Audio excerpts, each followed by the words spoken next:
is a good friend of Outsiders. He's just come back from Israel, and he's going to tell us about how they are dealing with the pandemic over there, as well as what he saw at Sydney Airport. Welcome to Outsiders, David Adler.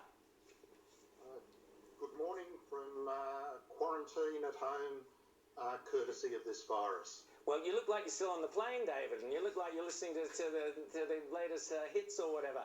So tell us, first of all, you flew in from Israel. We'll talk about Israel in a second and how they're treating the virus, but you weren't impressed by Sydney Airport. Why not? Look, it was quite a surprise. There was a lot of travel involved in the trip because international travel at the moment is quite challenging. And the way we came home was to fly from Tel Aviv to London and then take the QF2 flight, which was London transit Singapore into Sydney. Of the entire trip, the most high-risk component was the arrival at Sydney Airport. As you know, the federal government has issued all sorts of guidelines and rules about social distancing and about the type of crowds that can gather. And I can tell you that the custom hall at Sydney Airport on Friday morning was at least 1,000 people standing shoulder to shoulder. Now, I would argue this is much worse than the scandal at Bondi Beach, which you've alluded to a couple of times in the program this morning, because these are the international travellers returning to the country from all sorts of destinations. There might have been 3 or 4 jumbos arrive early Friday morning, and the custom hall was full, and there was a queue all the way up to the duty-free shops that you pass through before you go through customs. And I would encourage our health minister and our chief medical officer that you spoke about in the program. They need to see the CCTV from Friday morning at Sydney International Airport. Rita. Because if there was any point in our trip that we would get the virus, it was there. Rita. Well, that does sound disturbing.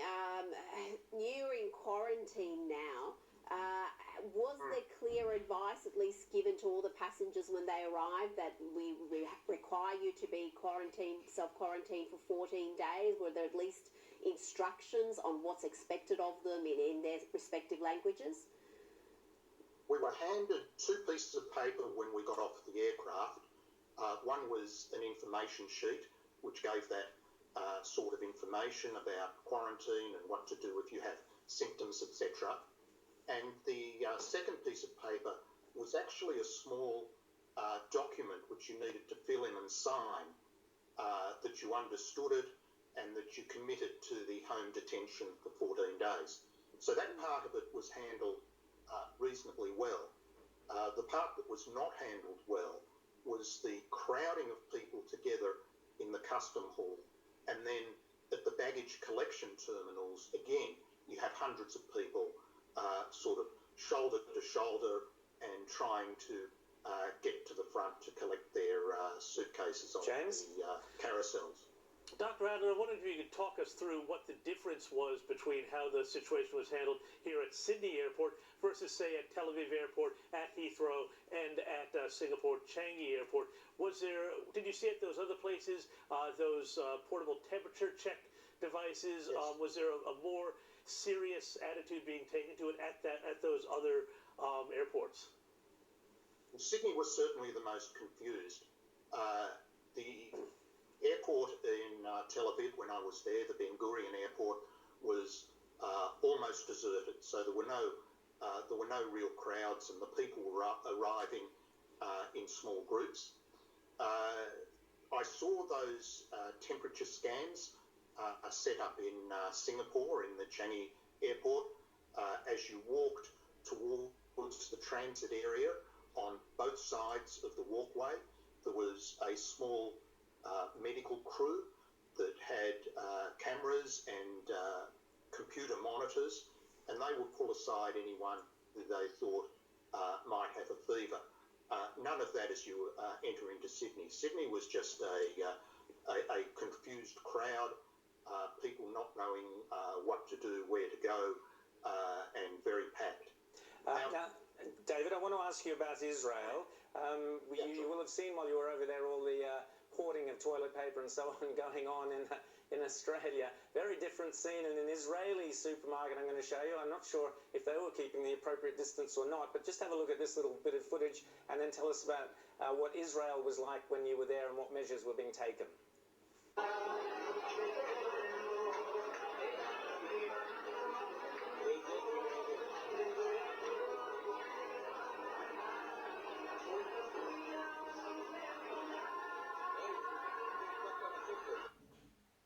So singing and dancing seemed to be the go in Israel, and here it was fighting over toilet paper. What was Israel like? Well, firstly, this is a society which is much more used to working under crisis and cooperating and helping each other. There's a huge aspect of their culture is that we're all in it together. And that scene at the supermarket was typical of the atmosphere through Israel. It happened to be an upbeat religious song that was being played and people were singing and dancing. We saw no aggression in the shopping. There were one or two products which were low, but by and large we didn't see the same sort of hoarding and panic buying. The health response in Israel has been very interesting. A few moments ago you were arguing for stricter and more widespread responses. You see that in Israel. Essentially, most of the all the restaurants, cafes, and most of the shops are closed. People are told to stay at home unless they have essential reasons for travel, and these are allowed in order to buy food or to get medications. But other than that, the whole country is essentially in lockdown. It's done another thing which is very interesting. Because hotel occupancy has plummeted, as you would expect, two large hotels, the Dan Panorama hotels in Tel Aviv and in Jerusalem, have been converted into specialised coronavirus clinics. And these are for the sort of mild to medium cases that don't require intensive care. One of the risks that Israel is tackling that we haven't tackled yet is the spread of the virus within family members. And if you've got a mixed hospital, a general hospital, you would hope that the barrier nursing and the disease prevention protocols were perfect. But in the event that there was a human error, you are potentially spreading the virus to other sick people who are there for other illnesses. So Israel has established two major centres in its largest city where these people would go to recuperate away from the general medical population, and that's an interesting initiative. Rita? I'm just interested in your perceptions on how we've handled this. You've watched from afar, and also we've had with Israel their first death from coronavirus. And I don't know if you've come across it, but there's been some really disturbing, ugly celebrations from some activists because this has now caused a fatality in Israel. So if you could just get your response to those two areas. Well, there has only been one death from a sort of similar number of cases to Australia. It was an 88-year-old man who had multiple other medical problems. And any death is unfortunate. Rita, we've seen actually an aspect of this which is even worse, and that's the re-emergence of some of the blood libel, anti-Semitic conspiracy theories. You know, the Jews are responsible for this virus. It was created in order that Israel might profit in the future from the development of a vaccine, etc., etc. Australia's done pretty well on a world scale, although there have been some major holes in our protective barrier, so to speak. We've seen that with the cruise ships allowed into Sydney. We've seen it on Bondi Beach. I personally saw it at the airport. And I'd add one other aspect that we haven't addressed. People come from all sorts of countries into Australia, how do they get home? We've made no special provisions yet. Most people will travel home either on a ride share or a taxi, etc. In our case, we took an Uber, and I got chatting to the driver.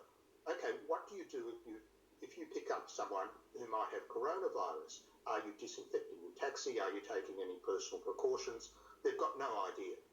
James. So the next person gets in that car, and who knows? So do you think then, yes or no, are we taking it seriously enough here in Australia, or should we be doing more? We've had a lot of debate about this here on the show this morning, and I'm just curious what you think, as a medical professional. Well, Australia is taking it seriously, but I would expect that over the next week or two we will have to take it more seriously, and some of the lockdowns which have occurred in other countries are very likely to be applied here, in my view. We still have some major holes. Certainly Sydney Airport is a huge problem. They should be doing the customs screening at the gates, at the arrival gates, in small groups, rather than have 1,000 people crammed into the custom halls. It might require a few more people on the ground and computers, etc., but you can get your pass tickets processed in small groups. It's a high-risk area. Yeah. Dr. David Adler, thanks so much from the Australian Jewish Association. You can go to AJA's website and check out more news from David Adler. Thanks for coming on Outsiders, David. And thank you for championing this issue. No problem. Coming up,